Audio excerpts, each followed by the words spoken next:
मुझे ढोकला और रसगुल्ला बहुत पसंद है। ये सुनकर के ले मत आइएगा कल से कि चलो आप खाओ, क्योंकि हम भुगत भोगी हैं। एक बार बहुत भयंकर फंसा था मैंने अपने जीवन की दूसरी कथा की थी न्यूयॉर्क में। तो जब मैं कथा करने के लिए अमेरिका गया तो वहां से फोन आया कि क्या खाते हैं इंद्रेश जी। हमारे ऑफिस में फोन किया तो उन्होंने कहा सब खाते हैं लेकिन ढोकला रसगुल्ला बहुत पसंद है। तो वहां के लोगों ने महाराज व्यवस्था की। अच्छा, वो लोग जिन्होंने कथा कराई थी वे थे हिंदू, थे तो सब हिंदू ही, लेकिन थे पाकिस्तान के हिंदू, सिंधी।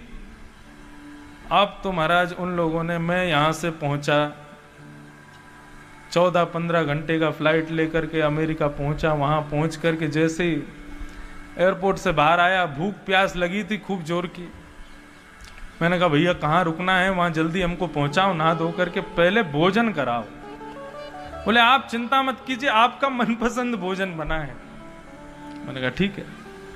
15 घंटे का भूखा मैं, स्नान ध्यान करके अपना वस्त्रादि पहन करके जैसे ही भोजन के लिए बैठा, एक प्लेट भर के तो ढोकला और दूसरी प्लेट भर के रसगुल्ला। बोले पाओ।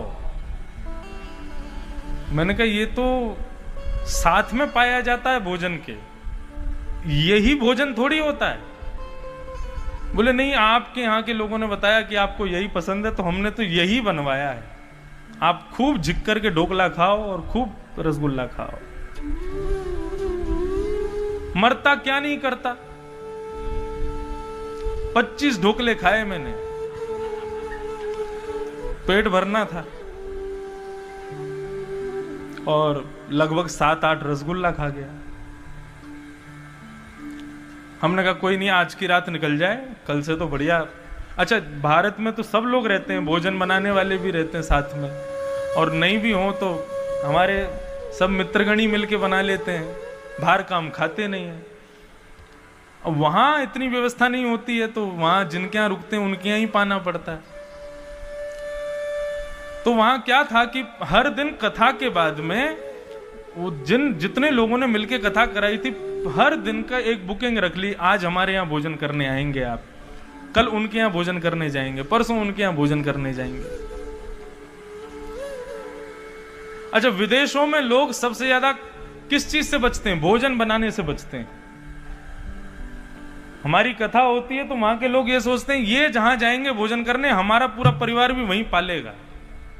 वहां ऐसे लोग होते हैं।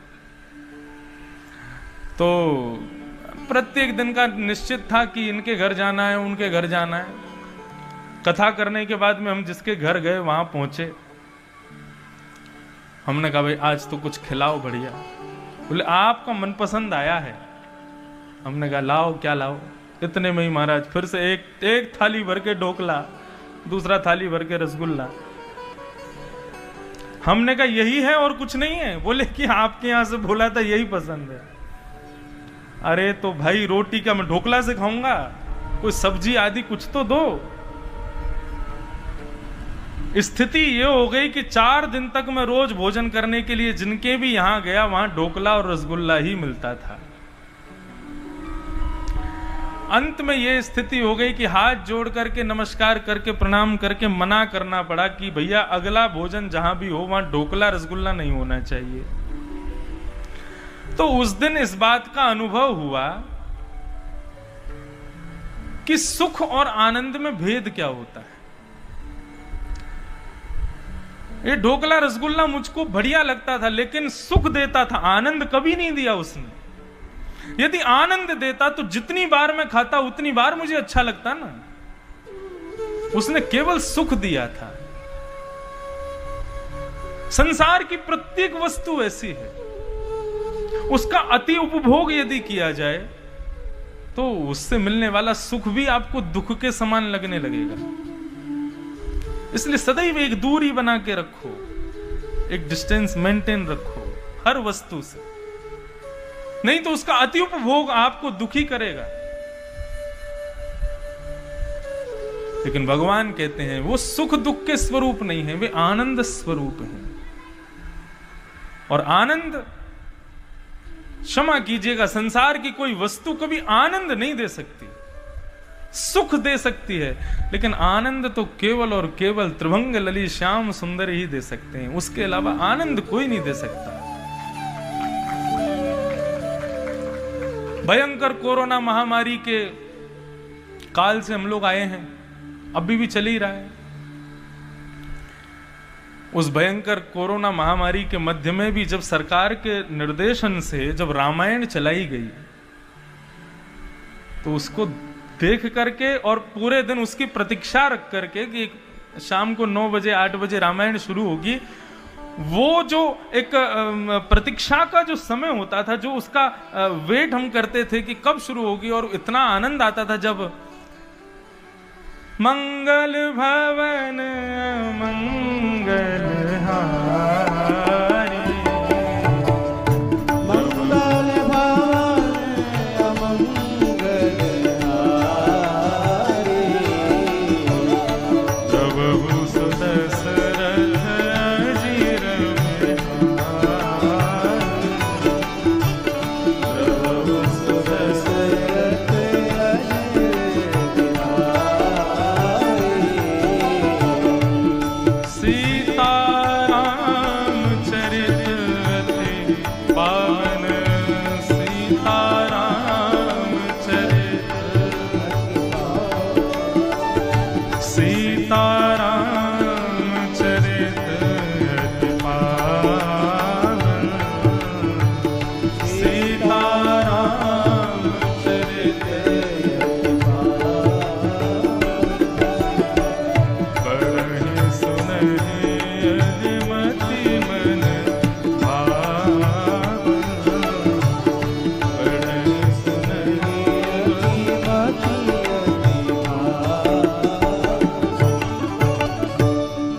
का अभिप्राय, जब ये चौपाई शुरू होती थी टीवी में तो पूरा घर दौड़ता था, कोई भोजन बना रहा है, कोई काम कर रहा है, कोई किसी काम में व्यस्त है। हम अपने घर की बता रहे हैं, आपके यहाँ पता नहीं क्या हुआ, लेकिन पूरा घर दौड़ता था, जा करके सब टीवी के आगे बैठ जाते थे और फिर मंगलमयी रामायण का दर्शन करते थे। सीता जी की विदाई हो रही है और मेरा पूरा परिवार बैठ के रो रहा था, जैसे मानो खुद की बेटी विदा हो रही है। तो वो सुख नहीं है, वो आनंद है, और आनंद केवल भगवत चरित्र ही दे सकता है। आप श्रीमद् भागवत की कथा यहां पर कोई सुख कमाने के लिए या कुछ बहुव्यस्त वस्तु कमाने के लिए आप कथा नहीं सुनते। आप श्रीमद् भागवत की कथा श्रवण कर रहे हैं, यहां बैठे हैं, केवल और केवल आनंद की अनुभूति हो जाए। सुख की प्राप्ति होती है, लेकिन आनंद की अनुभूति होती है, और वो आनंद की अनुभूति हो जाए, अनुभव हो जाए, उसके लिए बैठे। एक बार एक घर में किसी की मृत्यु हो गई, तो एक संत वहां से जा रहे थे, सब रो रहे थे घर में।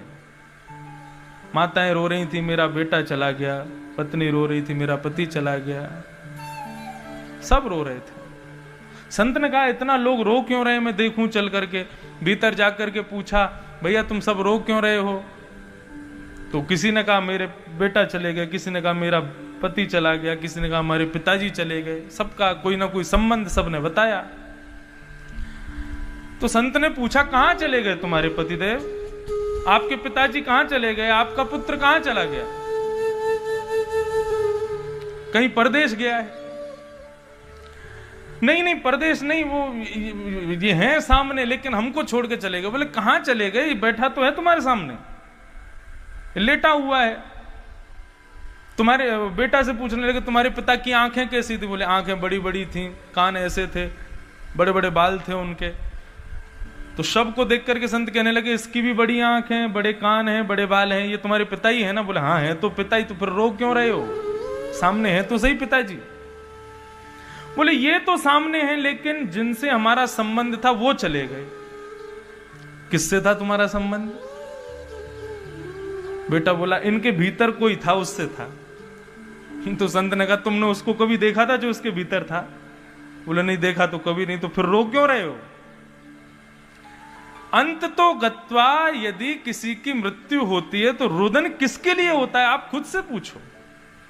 शव के लिए रो रहे हो तो शव तो सामने है, और यदि आत्मा जो भीतर थी उसके लिए रो रहे हो तो उसको तुमने कभी देखा नहीं है, तो फिर रो क्यों रहे हो?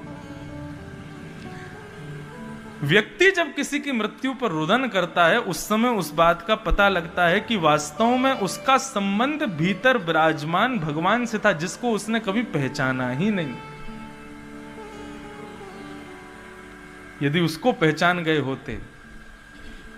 महाराष्ट्र के एक बहुत बड़े संत हुए, उनका नाम था नामदेव। नामदेव के एक पुत्र थे। उन पुत्र को बचपन से ही बहुत भयानक रोग लग गया, जिस रोग के कारण उनकी मृत्यु सुनिश्चित थी। लेकिन नामदेव जी नित्य अपने ठाकुर जी की सेवा करते थे, अपने ठाकुर जी का भजन करते थे, भगवान को कहते थे प्रभु जिसमें मेरा भलाई हो वही करिएगा। एकादशी का दिन, आज एकादशी है, और एकादशी के दिन नामदेव जी पूरा दिन भजन करते थे। एकादशी का दिन था, प्रातःकाल सूर्योदय हुआ, सूर्योदय होते ही उनके पुत्र ने अपने प्राणों का परित्याग कर दिया। लेकिन नामदेव जी का हर एकादशी का नियम था कि हम भजन करेंगे पूरा दिन। तो श्री नामदेव जी महाराज भजन में बैठ गए। अब तभी आकर के लोगों ने कहा तुम्हारा पुत्र चला गया, तुमको अभी भी भजन की पड़ी है, अभी भी कीर्तन कर रहे हो, अभी भी भगवान के स्मरण कर रहे हो। उन्होंने भजन नहीं छोड़ा और करते गए, करते करताल बजा रहे हैं, सामने युवा पुत्र मरा पड़ा है, लेकिन नामदेव जी ने भजन नहीं छोड़ा। करते करते करते एक आश्चर्य हुआ। क्या? शव तो वहीं पड़ा था, लेकिन एक दिव्य प्रकाश प्रकट हुआ, और उस दिव्य प्रकाश के धूमिल होते ही क्या देखते हैं कि नामदेव जी का पुत्र खड़ा है, और पुत्र के गले में गलवैयां डाल करके श्याम सुंदर खड़े हैं, उनको दर्शन दे। और उनका पुत्र अपने पिता से कहता है पिताजी आपका भजन इतना श्रेष्ठ था, आपकी पूजा निष्ठा इतनी श्रेष्ठ थी कि आज भले ही मेरी मृत्यु हो गई, लेकिन मृत्यु के बाद में भगवान ने मुझे अपनी सखा मंडली में चुन लिया है। अब मैं भगवान का सखा बन गया हूं, अब मैं भगवान का सखा बनकर के विचरण करूंगा। तो सुनने में बहुत आसान लगता है, लेकिन करना बहुत मुश्किल है। लेकिन इस तत्व को जानिए, भगवत तत्व को समझिए। मेरे आपके सबके भीतर ठाकुर जी हैं, और उनको पहचानने के लिए ही श्रीमद् भागवत की कथा सुनी जाती है। हम भागवत सुनते क्यों? किसको जानने के लिए बैठे हैं? यहां पर ज्ञान प्राप्ति के लिए बैठे हैं? नहीं। आज का मानव इतना ज्ञानी है कि उसको यहां कथा सुनने की जरूरत नहीं है। वो स्वयं बहुत विवेकी है। आज के युवान बहुत विवेकी हैं। उनको क्या करना चाहिए, क्या नहीं करना चाहिए, किसमें भलाई है, किसमें भलाई नहीं है, वो सब जानते हैं। बस इससे अधिक ज्ञान की आवश्यकता भी नहीं है, तो फिर कथा क्यों? संसार को तो मानव जान जाता है, लेकिन स्वयं को नहीं जान पाता। मैं कौन हूं और मेरे भीतर कौन है, मेरा जन्म किस लिए हुआ है, और मेरे भीतर विराजमान वो परम तत्व कौन है, उसको जानने के लिए भागवत की कथा। तो भगवान का दूसरा स्वरूप क्या है? पहला सत्य, दूसरा चैतन्य, और तीसरा आनंद। भगवान का तीसरा स्वरूप है आनंद। आनंद संसार को तो मानव जान जाता है, लेकिन स्वयं को नहीं जान पाता। मैं कौन हूं और मेरे भीतर कौन है, मेरा जन्म किस लिए हुआ है, और मेरे भीतर विराजमान वो परम तत्व कौन है, उसको जानने के लिए भागवत की कथा। तो भगवान का दूसरा स्वरूप क्या है? पहला सत्य, दूसरा चैतन्य, और तीसरा आनंद। भगवान का तीसरा स्वरूप है आनंद। आनंद और सुख दोनों में अंतर होता है। आनंद और सुख में भेद होता है। सुख किसे कहते हैं? सुख यानी कि बहुत व्यवस्थाएं करने के बाद में जब आप खुश होते हो, उसको सुख कहते हैं। अपनी बैठने की अच्छी व्यवस्था कर लो, सोने की, भोजन की, पानी की, नहाने धोने की, सबकी व्यवस्था अच्छी करके, तो फिर आप क्या होगे? आप सुखी हो जाओगे। मतलब व्यवस्थाओं के बाद जो प्रसन्नता होती है उसको सुख कहते हैं। लेकिन अव्यवस्था में भी जो आपको प्रसन्नता देता है उसको आनंद कहते हैं।